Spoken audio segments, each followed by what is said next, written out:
இந்த உலகத்துல தீமை செய்யறது ரொம்ப சுலபம். ஆனா, தீமை செய்யாம இருக்கிறது தான் உண்மையான சோதனை. அல்லாஹ் சொல்லுற வழி ஒண்ணே ஒண்ணு. தீமைக்கு தீமை செய்யாதே. நான் ஆயிஷா, ஒரு சாதாரண முஸ்லிம் பெண். என் கனவு பெரியது இல்லை.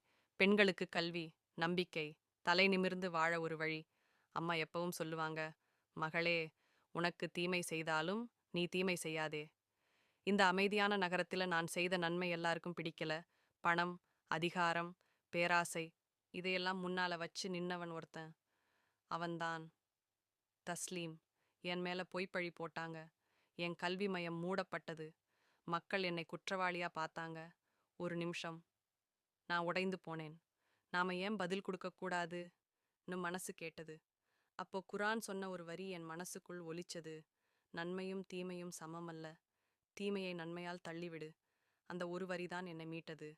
நான் யாருக்கும் தீமை செய்யல, பழிவாங்கல.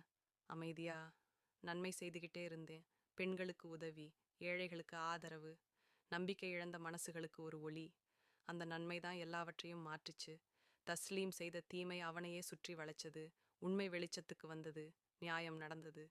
ஒரு சிறுமி என்னிட கேட்டா, அக்கா, அவங்க உங்களுக்கு இவ்வளவு தீமை செய்தாங்க, நீங்க ஏன் திருப்பி செய்யல? நான் சிரிச்சு சொன்னேன், நன்மை செய்தால் அல்லாஹ் அதைவிட பல மடங்கு திருப்பி தருவான். தீமை செய்யாதே. நன்மை ஒருபோதும் வீணாகாது. நன்மையும் தீமையும் சமமல்ல. தீமையை நன்மையால் தள்ளிவிடு. அந்த ஒரு வரி என் மனசுக்குள் ஆழமா பதிந்தது. அந்த இரவுக்குப் பிறகு நான் மாறல. ஆனா என் உள்ளம் உறுதியானது. பழிவாங்குற ஆசை மெதுவா குறைந்தது. அதுக்கு பதிலா பொறுமை வந்தது. அடுத்த நாள் நான் எதுவும் பெருசா செய்யல. அமைதியா என் வழியில நன்மை மட்டும் செய்துகிட்டே இருந்தேன். ஒரு வீட்டுக்குள்ள பெண் குழந்தை படிக்க விடாம இருந்தா. அவங்க அம்மாவோட அமைதியா பேசினேன். ஒரு பெண் கண்ணீரோட வந்தா. அவளுக்கு ஒரு தோள் கொடுத்தேன். என்னால முடிஞ்ச அளவுக்கு உதவி, நம்பிக்கை, ஆதரவு. அந்த நன்மை மெதுவா மெதுவா வேர் பிடிக்க ஆரம்பிச்சது. முன்னாடி என்னை சந்தேகமா பார்த்த கண்களே இப்போ நம்பிக்கையோட பார்க்க ஆரம்பிச்சது.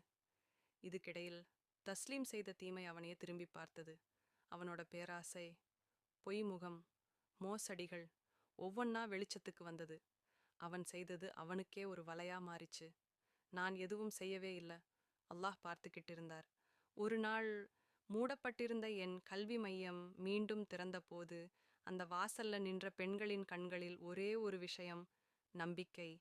அந்த நிமிஷம் எனக்கு புரிஞ்சது, நன்மை உடனே பலன் தராது. ஆனா சரியான நேரத்துல அதைவிட பல மடங்கா திரும்பி வரும். ஒரு சிறுமி என்னோட கை பிடிச்சு மெதுவா சொன்னா, அக்கா, நீங்க இருந்ததால தான் நாங்க இன்னைக்கும் கனவு காண்றோம். அப்போதான் என் கண்களில் கண்ணீர் வந்தது. அது வலி இல்ல, நன்றி, சிறிய அமைதி. இந்த உலகத்தில தீமை செய்யறது ரொம்ப சுலபம்.